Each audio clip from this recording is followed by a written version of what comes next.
안녕하세요. 방콕에서 부동산 에이전시를 운영 중인 고마저씨입니다. 지금 화면은 제가 금요일에 스마트폰으로 찍은 영상입니다. 보시면 영어 태국어 있습니다만 간단하게 수익률을 보장해 준다는 내용이고요. 저 조그맣게 가로치는 데 있죠. 그거는 4년에서 10년 차에 한한다는 내용입니다. 조금 이따가 다시 설명을 드리고요. 자, 이러한 광고는 한국 오피스텔 분양을 할 때도 많이들 보셨을 겁니다. 그러면 이러한 광고에서 저 수익률은 정말 그냥 주는 걸까요? 공짜일까요? 여러분 잘 생각해 봅시다. 만약에 여러분이 오피스텔을 지어서 판매를 한다라고 하고 분양받은 사람에게 매달 6%씩 수익을 지불해야 한다면 어떤 경우일까요? 제가 생각했을 때는 딱 두 가지 경우밖에 없습니다. 첫 번째는 더럽게 안 팔려서 건설 비용에 대한 이자를 갚기 힘든 경우가 있겠죠. 두 번째는 마케팅 방법, 즉 미끼를 던진 경우가 됩니다. 그런데 이미 건설이 시작되었다면 어느 정도 선분양이 된 상태겠죠. 태국의 콘도라면요. 그렇다면 첫 번째 경우 더럽게 안 팔려서 그렇게 한다. 이것은 사실상 거의 없다라고 볼 수 있겠죠. 그러면 대부분 이런 형태의 광고는 말 그대로 마케팅 방법의 광고가 되는 겁니다. 그러면 여기서 생각해 볼 것이 만약 매년 6%의 수익을 준다면 그 수익원은 어디서 나올까요? 건설사가 손해를 보면서 여러분들에게 이런 혜택을 주지 않는다라고 했습니다. 자, 예를 들어 해당 콘도가 100세대에게 6%씩 준다라고 하면 이 콘도의 최저 가격은 광고에 나와 있는 대로 10.9 밀리언 바트입니다. 계산하기 쉽게 그냥 11 밀리언 바트라고 하고 계산을 한번 해봅시다. 한 집당 1년에 6%면 66만 바트가 됩니다. 그죠? 그러면 100세대라고 하면 66 밀리언 바트가 되고요. 이것을 3년씩 지급한다라고 우리가 가정을 하면 198 밀리언 바트가 됩니다. 즉 한국 돈으로 환산을 하면 딱 100세대만 가지고도 약 75억을 손해를 보게 됩니다. 여기서 실제 이 레지던스의 세대수는 190개로 제가 알고 있기 때문에 실제 손해는 어마어마하겠죠.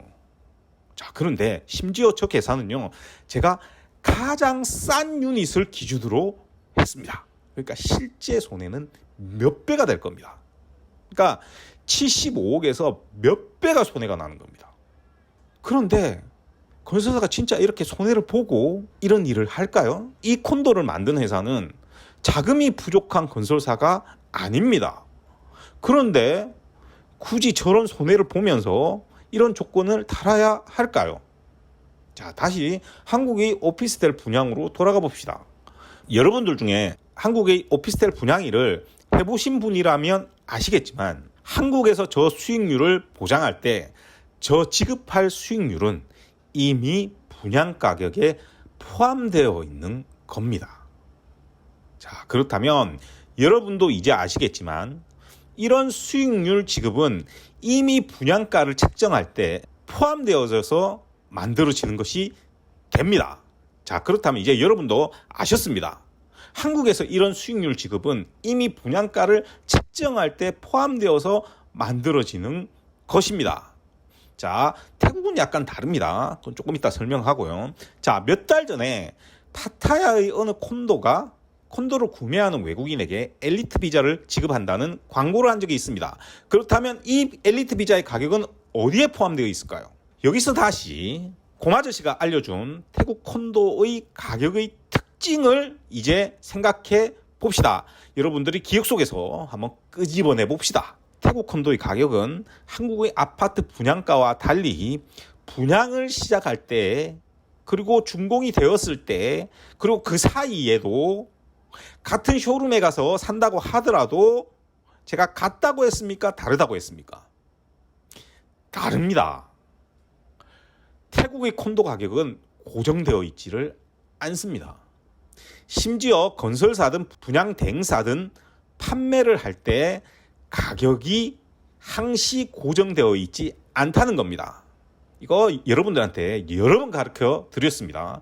그러니까 가격은 언제든지 조정이 가능한 겁니다. 그런데 이 외국인 쿼터를 외부에 있는 분양 대행사가 대행을 하고 있을 때는 더 쉽겠죠. 작년에 엘리트 비자 준다는 제도 기억하시는 분들이 있을 겁니다. 엘리트 플렉시블 원 비자를 지급하는 제도를 작년에 대대적으로 광고를 했었고 제도적으로도 시행을 했었습니다. 그런데 그 제도의 기간은 사실 올해 말까지입니다. 그런데 지금 아무도 광고를 하고 있지 않죠. 작년 5월 이후에 이거 광고하는 회사 사실상 없습니다. 왜냐하면 아무짝에도 쓸모가 없기 때문입니다. 당시에 AP 매니저가 한 말을 다시 한번 여러분들에게 알려드리면, 엘리트 비자 필요하면 내가 사다가 줄게. 엘리트 비자는 그냥 사면 되잖아. 그리고 콘도 가격에 플러스하면 그뿐이야. 이런 낚시를 왜 해야 하는지 우리 회사는 모르겠다. 이제 이해가 되십니까? 그런데 방콕에서는 이렇게 수익률을 준다라고 하는 형태를 가지고 분양을 하는 건설사가 사실상 거의 없습니다. 사실 고정 수익률을 이렇게 지급하는 경우는 거의 찾아보기 힘듭니다. 그런데 여러분들이 처음에 보셨던 건설사가 오리진이죠. 그리고 과거에 아속 지나갈 때 보시면 싱하그룹에서 지은 더 에세 아속이라는 콘도가 있죠. 거기 준공되고 나서 수익률을 보장한다면서 판매를 했었습니다. 지금도 하고 있는지는 잘 모르겠습니다. 관심이 없어서. 공통점이 뭡니까? 두 군데 다 똑같은 글로벌 부동산 회사가 판매를 하고 있는 콘도 프로젝트들이라는 점이죠. 즉 DWG가 판매하는 콘도 프로젝트들입니다. 자, 제가 여러분들에게 가격을 강조하는 이유가 가끔 보면 어떤 지역에 가서 여러분들이 택도 아닌 가격에 콘도를 사는 경우가 꽤 많습니다. 왜냐하면 여러분들은 겉모양, 시각적인 것에 현혹되는 경우가 굉장히 많기 때문이죠. 그래서 이런 비싼 콘도들을 삽니다. 여러분들이 그냥 SNS나 구글이나 이런 것들을 여러분들이 태국 콘도가 관심이 있어서 검색하다 보면 그런 것들이 알고리즘에 의해서 막 뜨게 됩니다. 그런 것들을 보고 그 중에서 막 고릅니다. 그리고 직접 와서 그것들을 보고 그 중에 사면요, 여러분들이 10개, 20개 봐도 의미가 없는 겁니다. 그 돈으로 거기 살 바에야 이 말의 기준을 여러분들은 알 수가 없기 때문에 이런 문제들이 발생을 하는 겁니다. 따라서 콘도 투자에서 가장 중요한 점은 가격의 기준점입니다. 그 기준점에 가장 가까운 콘도가 사실상 가장 좋은 콘도가 됩니다. 그런데 여러분들은 그 기준점을 알 수가 없습니다. 그래서 이렇게 가끔 이런 광고에도 낚이고 또 아주 비싼 그 지역에서 아주 맞지도 않는 콘도들을 구매하고 있는 겁니다. 그래서 제가 워크인 같은 거 절대 하지 말라는 겁니다. 그래서 제가 그 한국에서 글로벌 부동산 판매책들한테 해외 부동산 투자 하지 말라는 겁니다. 자, 다시 첫 번째 화면을 봅시다. 여기에는 수익률을 지급한다는 것 이외에 두 가지 문제점이 더 있습니다. 여러분들 제 블로그나 유튜브를 자주 보시는 분들은 이미 파악하고 계신 분도 있으실 겁니다. 보시면 조그맣게 가로쳐 놓은 곳에 4에서 10년 차에 한한다고 돼 있죠. 여기에서 이미 끝난 거죠. 이건 의미가 없는 거죠. 두 번째, 몇 년간 보장하는지가 나와 있지를 않습니다.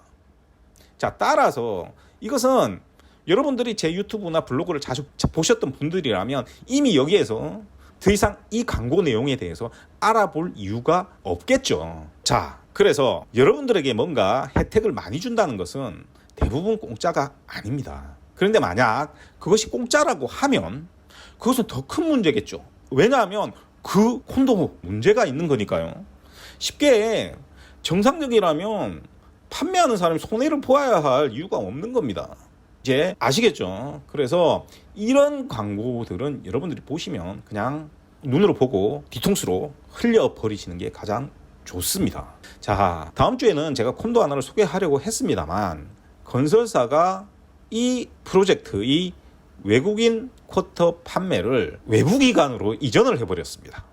그래서 하지 않을 가능성이 높습니다. 태국인 커터하고 같은 가격에 줄 확률이 거의 없습니다. 그렇기 때문에 제가 하지 않을 가능성이 높습니다. 그래서 이것이 무산될 경우에는 콘도에 여러분들이 방문을 하게 되면요, 콘도 시스템에서 전부 뭐 서비스를 해주니까 관리 신경 안 써도 된다.